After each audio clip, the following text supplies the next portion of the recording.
ছাত্ৰ ছাত্ৰীসকল, আজি মই মানৱ বন্দনা অধ্যায়খন আৰম্ভ কৰিম। ইয়াৰ প্ৰশ্ন উত্তৰবিলাক মই আলোচনা কৰিম আৰু মোৰ ভিডিঅ'বিলাক যদি ভাল লাগে তেনেহ'লে লাইক কৰিব আৰু শ্বেয়াৰ কৰিব আৰু মোৰ চেনেলটোক ছাবস্ক্ৰাইব কৰি দিব। মানুহই পৰস্পৰ বোলাৰ অৰ্থ কি? শ্ৰেষ্ঠতকৈ শ্ৰেষ্ঠ। মানুহক মায়াবী জীৱ বোলাৰ অৰ্থ কি? কবিয়ে মানুহক মায়াবী জীৱ বুলি কোৱাৰ কাৰণ হ'ল মানুহ মাত্ৰেই মায়াত বন্দী। এই মায়া সংসাৰৰ প্ৰতি থকা মায়া। মায়াত বন্দী হৈয়েই মানুহৰ সোঁত পৃথিৱীত অহৰহ বৈ আছে। পাদ্য অৰ্ঘ্য লৈ মানুহক পূজা কৰাৰ অৰ্থ কি?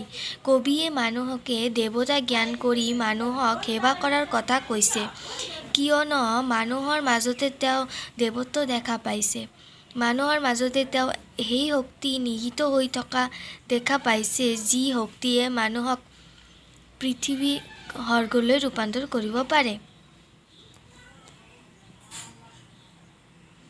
এই যে পৃথিৱী স্বৰ্গত অধিক মানুহৰ নিজাপীহৰ কথাষাৰৰ অৰ্থ বুজাই লিখা। কবিয়ে পৃথিৱীতেই স্বৰ্গৰ সুখ পাব পাৰি বুলি কৈছে, কিয়নো মানুহৰ মাজতে তেওঁ দেৱত্ব দেখিছে। মানুহৰ মাজতে তেওঁ এনে শক্তি আছে যাৰ দ্বাৰা তেওঁলোকে পৃথিৱীখনকে স্বৰ্গ কৰি তুলিব পাৰে। তাৰ বাবে প্ৰয়োজন কেৱল মানৱীয় আৱেগ অনুভূতি। মানুহে পৰস্পৰে পৰস্পৰক সন্মান কৰিব জানিলে মিলা প্ৰীতিৰে পৃথিৱীতেই পাব পাৰে স্বৰ্গৰ সুখ। প্ৰশ্নোত্তৰিত কথাত শাৰীত এনে অৰ্থ ফুটাই তুলিছে।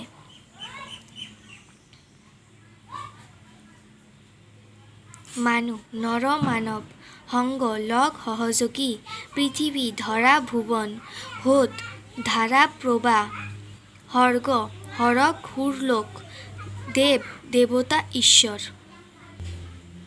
4 নম্বৰ, মানৱী জনম দিয়া উঠোৱাই মানৱী কৰম হতে, মানুহৰ মৰম বুজিবা মানুহে ধৰম যে মৰমতে। উক্ত কথাফাকি আমাৰ পাঠ্যপুথিত থকা চন্দ্ৰকুমাৰ আগৰৱালা দেৱৰ দ্বাৰা ৰচিত মানৱ বন্দনা পাঠৰ পৰা তুলি দিয়া হৈছে। মানৱী জনমৰ সাৰ্থকতা কৰ্মৰ মাজেৰে প্ৰকাশ পায়।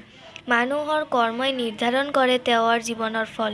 কবিয়ে মানুহক সেয়েহে কৰ্মত ব্ৰতী হ'ব কৈছে। সেই কৰ্ম এনে হোৱা উচিত যি মানুহৰ কল্যাণ সাধন কৰে। মৰমেই মানুহৰ ধৰ্ম হোৱা উচিত বুলিও কবিয়ে কৈছে, অৰ্থাৎ প্ৰত্যেক মানুহেই পৰস্পৰক মৰম কৰা উচিত। মানুহেই দেৱ মানুহেই সেৱ মানুহ বিনে নাই কেৱ, কৰা কৰা পূজা পাদ্য অৰ্ঘ্য লৈ জয় জয় মানৱদেৱ। মানৱ বন্দনা পাঠৰ অন্তৰ্গত এই কবিতা অংশৰ জৰিয়তে মানৱৰ জয়গান গোৱা ভাৱ প্ৰকাশ পাইছে। প্ৰকৃততে এই পৃথিৱীত মানুহেই দেৱতা ভগৱান স্বৰূপ। ক্ষণস্থায়ী জীৱনৰ মানুহেই সকলো। মানুহ আন প্ৰাণীতকৈ শ্ৰেষ্ঠ। ভগৱানক পূজা কৰি যি ফল পাব পাৰি সেয়া মানুহক মৰম সেৱা শ্ৰদ্ধা কৰিলেই সেই ফল আশা কৰিব পাৰি। মানৱ জীৱন সাৰ্থক কৰাটো মানুহক সেৱা কৰাৰ যোগেদি লাভ কৰিব পাৰি। একমাত্ৰ মানৱৰ জয়গান গাই মানুহকে ভগৱান পূজাৰ দৰে পুজিলে মানৱ জনমৰ কৰ্ম পূৰ্ণ হ'ব। মানৱ বন্দনা কবিতাটিৰ সাৰাংশ তোমাৰ নিজৰ কথাৰে বিৱৰি লিখা। মানৱতাবাদী কবি চন্দ্ৰকুমাৰ আগৰৱালাই মানুহৰ প্ৰতি গভীৰ আস্থাশীল হৈ মানুহৰ বন্দনা কৰিছে। কবিৰ মতে পৃথিৱীখন মৃত্যুলোক হ'লেও কিন্তু পৃথিৱীলৈ অহৰহ বৈ আছে মানুহৰ সোঁত। কবিৰ মতে বিশ্বত মানুহেই শ্ৰেষ্ঠ, অৰ্থাৎ মানুহক তেওঁ শ্ৰেষ্ঠ দেৱতাৰ স্থান দিছে। দেৱতাৰ আৱাসস্থল স্বৰ্গ, কিন্তু মানুহ মৰ্ত্যবাসী। স্বৰ্গ আৰু দেৱতা উভয়ে মানুহৰ কল্পনাচ্যুত, কিন্তু মানৱ সমাজ বাস্তৱ।